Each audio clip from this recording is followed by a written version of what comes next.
ദൈവ തിരുനാമത്തിന് മഹത്വമുണ്ടാകട്ടെ. നിസ്സഹായരെ സഹായിക്കുന്നവർക്കുള്ള പ്രതിഫല വാഗ്ദാനത്തെപ്പറ്റി പറഞ്ഞുകൊണ്ടാണ് മത്തായി 10-ാം അധ്യായം ഉപസംഹരിക്കുന്നത്. 42-ാമത്തെ വാക്യം, ഈ ചെറിയവരിൽ ഒരുവന് ശിഷ്യൻ എന്ന നിലയിൽ ഒരു പാത്രം വെള്ളമെങ്കിലും കൊടുക്കുന്നവന് പ്രതിഫലം ലഭിക്കാതിരിക്കില്ല എന്ന് സത്യമായിട്ടും ഞാൻ നിങ്ങളോട് പറയുന്നു. ഹൃദയപൂർവം കൊടുക്കുന്നതിൻ്റെ അനേകം നിയമങ്ങൾ തിരുവചനത്തിൽ നിന്ന് നമുക്ക് വായിച്ചെടുക്കാൻ കഴിയും. അതിൽ 5 കാര്യങ്ങൾ നമുക്ക് ശ്രദ്ധിക്കാം. 5 basic principles of biblical giving. 1. ദാനശീലം ഒരു വ്യക്തിയിലെ ദൈവ സ്നേഹത്തിൻ്റെ അളവുകോലാണ്. ദൈവം നമുക്ക് നൽകിയ ഭൗതിക അനുഗ്രഹങ്ങളുടെ ഓഹരി ആവശ്യക്കാർക്ക് പങ്കുവെക്കണമെന്നാണ് അപ്പോസ്തലൻ പൗലോസ് പറയുന്നത്. 1 തിമോത്തി 6-ാം അധ്യായം 17-ാം വാക്യം. ലോകത്തിലെ ധനവാന്മാരോട് ഉന്നത ഭാവം കൂടാതിരിക്കാനും നിശ്ചയമില്ലാത്ത ധനത്തിലല്ല, നമുക്ക് സകലവും ധാരാളമായി അനുഭവിക്കുവാൻ തരുന്ന ദൈവത്തിൽ ആശ വയ്ക്കാനും നന്മ ചെയ്യുവാനും സൽപ്രവൃത്തികളിൽ സമ്പന്നരായി ദാനശീലരും ഔദാര്യമുള്ളവരുമായിരിക്കുവാനും പ്രബോധിപ്പിക്കണം. ആവശ്യക്കാർക്ക് കൊടുക്കുവാൻ മടിക്കുന്നവരിൽ ദൈവസ്നേഹമില്ലെന്നാണ് യോഹന്നാൻ ശ്ലീഹായുടെ നിരീക്ഷണം. 1 യോഹന്നാൻ 3-ാം അധ്യായം 17-ാം വാക്യം. ലൗകിക സമ്പത്ത് ഉണ്ടായിരിക്കെ ഒരുവൻ തൻ്റെ സഹോദരനെ സഹായമർഹിക്കുന്നവനായി കണ്ടിട്ടും അവനെതിരെ ഹൃദയം അടയ്ക്കുന്നുവെങ്കിൽ അവനിൽ ദൈവസ്നേഹം എങ്ങനെയാണ് കുടികൊള്ളുക? 2. ഒരാളുടെ വിശ്വാസത്തിൻ്റെ ആഴം ദാന സ്വഭാവങ്ങളിലൂടെ മനസ്സിലാക്കുവാൻ കഴിയും. ദാനശീലം വിശ്വാസത്തിൻ്റെ നേർക്കാഴ്ചയാണ്. ദാനശീലനായ ദൈവത്തിൽ നിന്ന് അനവധി അനുഗ്രഹങ്ങൾ സ്വീകരിച്ചവർ ആവശ്യക്കാർക്ക് പങ്കുവെക്കുന്നതിൽ തീർച്ചയായും വിശ്വസ്തരായിരിക്കും.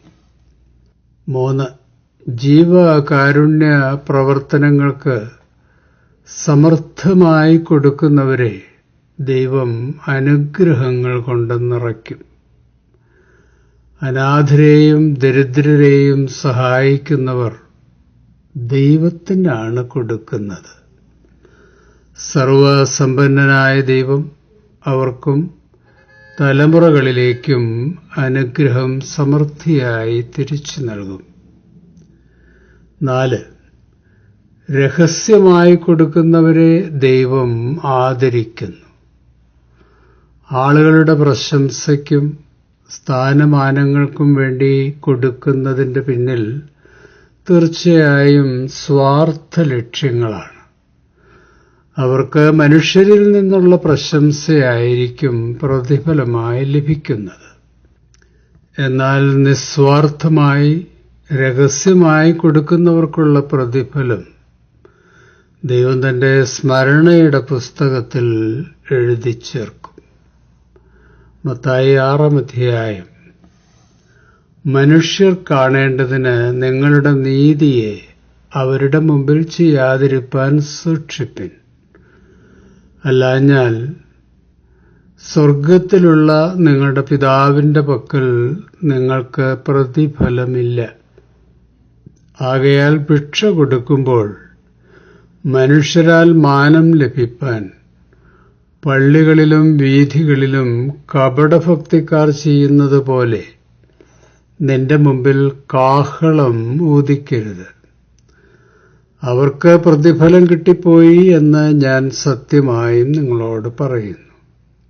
നീയോ ഭിക്ഷ കൊടുക്കുമ്പോൾ നിന്റെ ഭിക്ഷ രഹസ്യത്തിലായിരിക്കേണ്ടതിന് വലങ്കൈ ചെയ്യുന്നത് എന്ത് എന്ന് ഇടങ്കൈ അറിയരുത്.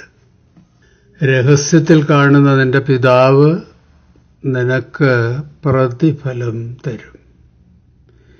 Keep your giving between you and God. 5. ദാനശീലർ അധ്വാനിക്കുന്നവരായിരിക്കും. അധ്വാനിച്ച് നേടുന്നവർക്ക് മാത്രമേ ഔദാര്യമായി കൊടുക്കാൻ കഴിയുകയുള്ളൂ. അധ്വാനശീലവും ഔദാര്യ മനസ്സും പരസ്പരം ബന്ധപ്പെട്ടിരിക്കുന്നു എന്നാണ് തിരുവചനം പറയുന്നത്. അപ്പോസ്തലപ്രവൃത്തികൾ 20-ാം അധ്യായം.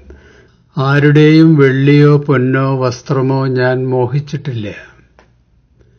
എന്റെ മുട്ടിനും എന്നോട് കൂടെയുള്ളവർക്കും വേണ്ടി ഞാൻ ഈ കൈകളാൽ അധ്വാനിച്ചു എന്ന് നിങ്ങൾ തന്നെ അറിയുന്നുവല്ലോ. ഇങ്ങനെ പ്രയത്നം ചെയ്ത് പ്രാപ്തിയില്ലാത്തവരെ സഹായിക്കുകയും വാങ്ങുന്നതിനേക്കാൾ കൊടുക്കുന്നത് ഭാഗ്യം എന്ന് കർത്താവായ യേശു താൻ പറഞ്ഞ വാക്ക് ഓർത്തുകൊള്ളുകയും വേണ്ടത് എന്ന് ഞാൻ എല്ലാം കൊണ്ടും നിങ്ങൾക്ക് ദൃഷ്ടാന്തം കാണിച്ചിരിക്കുന്നു. ദാനശീലം ദൈവീക സ്വഭാവമാണ്. സ്വാർത്ഥ ലക്ഷ്യങ്ങളില്ലാതെ ദാനം ചെയ്യുന്നവർ ദൈവസ്നേഹത്തിന്റെ നീരുറവകളാണ്. ജീവകാരുണ്യ പ്രവൃത്തികൾ നിത്യതയിലെ നിക്ഷേപമായി മാറും. നേടിയതും കയ്യെത്തിപ്പിടിച്ചതും ഉപേക്ഷിച്ചുകൊണ്ടുള്ള മനുഷ്യന്റെ മടക്കയാത്രയിൽ അവരോടൊപ്പം പോകുന്നത് അവരുടെ പ്രവൃത്തികൾ ആയിരിക്കും. നിത്യതയിലേക്കുള്ള മടക്കയാത്രയിൽ ജീവകാരുണ്യ പ്രവൃത്തികൾ കൊണ്ടുപോകാൻ കഴിയുന്നത് ഭാഗ്യമാണ്, സുകൃതപൂർണമാണ്. വെളിപാട് പുസ്തകം 14-ാം അധ്യായം 13-ാം വാക്യം. ഞാൻ സ്വർഗത്തിൽ നിന്ന് ഒരു ശബ്ദം കേട്ടു. അത് പറഞ്ഞത്, എഴുതുക, ഇന്നു മുതൽ കർത്താവിൽ മരിക്കുന്ന മൃതന്മാർ ഭാഗ്യവാന്മാർ. അതെ, അവർ തങ്ങളുടെ പ്രയത്നങ്ങളിൽ നിന്ന് വിശ്രമിക്കേണ്ടതാകുന്നു. അവരുടെ പ്രവൃത്തി അവരെ പിന്തുടരുന്നു എന്ന് ആത്മാവ് പറയുന്നു. അവർണ്ണനീയമായ ദാനത്തിന് ദൈവത്തിന് സ്തുതി എന്നാണ് പൗലോസ് അപ്പോസ്തലൻ പറയുന്നത്. എന്താണ് അവർണ്ണനീയമായ, വിവരിക്കുവാൻ കഴിയാത്ത ദാനം?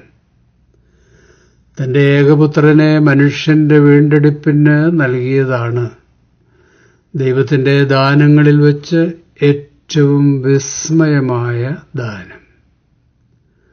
ക്രൂശിൽ ത്യാഗബലിയായി സ്വയം സമർപ്പിച്ച ക്രിസ്തുവിലൂടെ പാപക്ഷമയും നിത്യരക്ഷയും സ്വീകരിച്ച ദൈവമക്കൾ നിസ്സഹായർക്ക് ഉള്ളതും പങ്കുവച്ച് ദൈവസ്നേഹം പ്രകടിപ്പിക്കുവാൻ തീർച്ചയായും ബാധ്യസ്ഥരാണ്.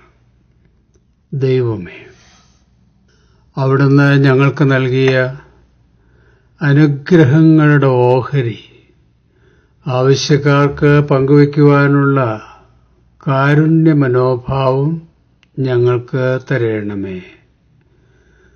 ദരിദ്രരുടെയും അനാഥരുടെയും അവകാശമായ ഭൂമിയിലെ അനുഗ്രഹങ്ങൾ കൈയടക്കി വച്ചിരിക്കുന്ന സാമ്രാജ്യ ശക്തികളിലും കോർപ്പറേറ്റുകളിലും മതസംഘടനകളിലും സ്വർഗീയ നീതിയുടെ ഇടപെടൽ ഉണ്ടാകണമേ. ആതുര സേവനങ്ങൾക്കുള്ള സംഭാവനകളുടെ കാര്യവിചാരകത്വം ദൈവിക പ്രതിബദ്ധതയോടും സത്യസന്ധമായും നിർവഹിക്കുവാൻ അതിന് ചുമതലപ്പെട്ടവർക്ക്, അവിടുന്ന് ചുമതലപ്പെടുത്തിയിരിക്കുന്നവർക്ക് നീതിബോധവും നിസ്വാർത്ഥമായ മനസ്സും നൽകണമേ. ക്രിസ്തു യേശുവിന്റെ മഹനീയ നാമത്തിൽ അപേക്ഷിക്കുന്നു. കൃപയോടെ കേൾക്കണമേ. ശുഭാശംസകളോടെ എ പി ജോർജച്ചൻ.